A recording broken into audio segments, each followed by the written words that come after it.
Florida Country Diggers. Today we're going into the Pirates of the Florida Coast, Truth, Legends, and Myths by Robert Jacob. And we will be talking about, did Captain Kidd visit Florida? This is chapter 12. Did Captain Kidd visit Florida? Stay tuned. Chapter 12. Did Captain Kidd visit Florida?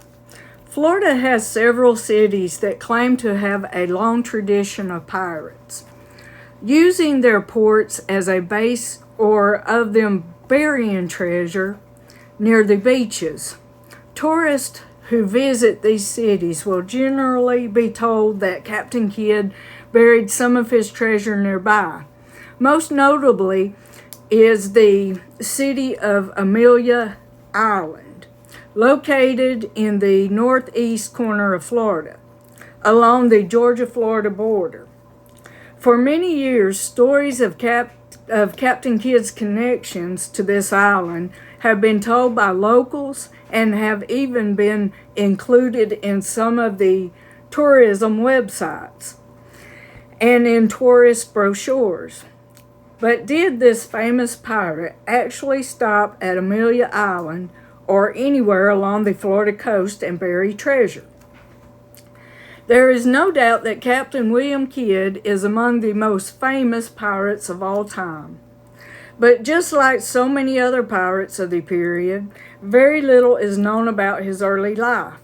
Some accounts are based upon incorrect or even fictitious information.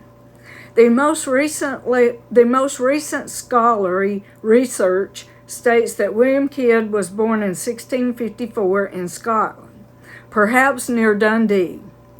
He settled in New York sometime before 1688. The first actual record of Kidd lists him as a member of a privateer crew sailing the Caribbean in 1689. During that cruise, the record tells us that Kidd was made captain of a captured French ship, which he renamed the Blessed William. Kidd operated primarily in the waters around Nevis and didn't sail on his own. During that war, privateers were kept under far more control than in previous wars. Kidd sailed alongside of a Royal Navy squadron and followed the orders of the squadron commander.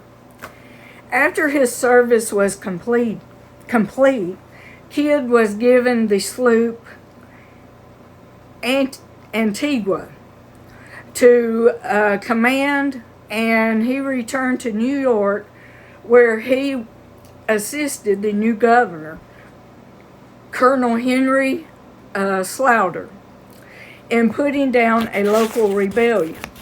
Kidd rose to social prominence in New York City, where he married well, built a large house near modern-day Wall Street, and made all sorts of political connections. In 1695, he began working on a plan with several prominent New York businessmen and the governor of Massachusetts to help him get a privateer commission directly from King William III. England and France were at war, and a privateer commission would make any French vessels a legal prize. His plan was to look for rich French ships in the Indian Ocean. The king not only gave him the commission, but gave him a brand new warship, the Adventure Galley, and Captain Kidd set sail. But Kidd seemed to have very bad luck. After looking for prizes in the Indian Ocean for 9 months, Kidd only took one vessel, and that prize was very meager. Kidd's luck seemed to have changed on January 30th, 1698, when his crew sighted the largest and richest treasure ship ever seen. It was the Quebec Merchant, which was a 500-ton Armenian merchant ship laden with gold, jewels, silver, silks, sugar, and guns. Kidd's adventure galley overtook and seized the ship, but there was a problem. The Quebec merchant wasn't a French ship. It belonged to one of England's allies, and the captain of the ship happened to be English. But after searching through the ship's documents, he found a French letter on board that gave the treasure ship permission to safely sail through French-controlled waters. It was like a free pass. Kidd rationalized that this was enough to justify taking the prize as a French vessel. To Kidd, it proved that they were collaborating with the French. Kidd stopped at the pirate base of St. Mary's off the Madagascar coast to repair his vessel and prepare for the long journey back to New York. Normally, this would have only taken a month or two, but it was about a year before Kidd finally sailed home. What was he doing all that time? The terms of his commission required that he give a significant portion of whatever valuables he took to the English government. So in order to keep a larger portion of the treasure for himself, it is believed that Kidd sailed to the China Sea and buried a part of the loot on a tiny, uninhabited island before sailing home. Upon Kidd's return to St. Mary's, he realized that the adventure galley was too badly damaged to make the return voyage. After abandoning the adventure galley, Kidd headed for home aboard the Quebec merchant. But to Kidd's surprise, when he stopped for supplies in Angola in April 1699, he learned that he was wanted for piracy. Kidd's taking of the Quebec merchant had created an international incident and was a great embarrassment to the King of England. Additionally, the war with France was over, so Kidd's commission was invalid. Confident that he could clear his name in court, Kidd sailed the Quebec merchant to Catalina Island, a tiny island off the south coast of Hispaniola. He obtained a sloop named the Antonio from one of his old buccaneer friends and transferred most of the loot abroad,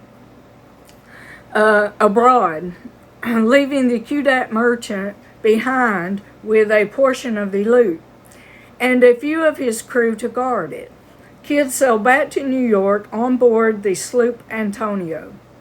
Of course, as soon as Captain Kidd sailed out of view, the crewmen took all the loot and scuttled the ship.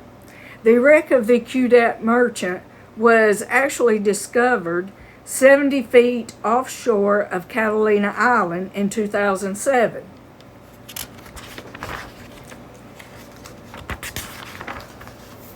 Back in New York, Kidd buried small amounts of treasure near New York City as insurance. All you treasure hunters in New York, there you go. During his trial, 2,000 pounds of treasure was found on Gardiner's Island. Okay, maybe they already found it. At his trial, Kidd pleaded with the court and offered to tell the authorities where the rest of the treasure was buried if they let him go. It didn't work, and Kidd was executed on May 23, 1701. After his execution, two of his jailed crewmen, Churchill and Howe, bribed a guard to let them go. They returned to New York, where they recovered 1,500 pounds of treasure on Long Island and 700 pounds of treasure on Block Island. This, of course, was not nearly the total value of his original loot. Okay, there you go, New York. So did Captain Kidd ever visit Florida? As far as we know, throughout his entire life, Kidd's only act of piracy was the taking of the Kudat merchant in 1698. He really didn't even have much of a career as a privateer either, only operating with the Royal Navy near Nevis in 1689. Captain Kidd's reputation as a ruthless pirate operating throughout the world is most certainly fictional. As far as anyone knows, he never took prizes in the Atlantic and never operated near Florida.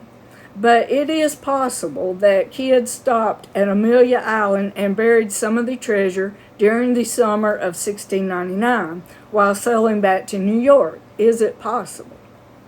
That is possible, but highly unlikely. Amelia Island was on the border between Spanish Florida and land claimed by England that would later be named Georgia. English troops looking to gain a foothold in Florida were raiding the island on and off throughout this time period, and the Spanish military was constantly patrolling the area in an attempt to defend it. Plus, Amelia Island had a Franciscan mission and a small Native American population. That just doesn't seem like a good spot to bury treasure, especially when there were lots of uninhabited islands all along the coast of the Carolinas that were far easier to get to. I would have to say that Captain Kidd did not visit Florida. All right, next time we will do Chapter 13, Privateers of Queen Anne's War, 1702 to 1713. All right, hope you enjoyed. Bye.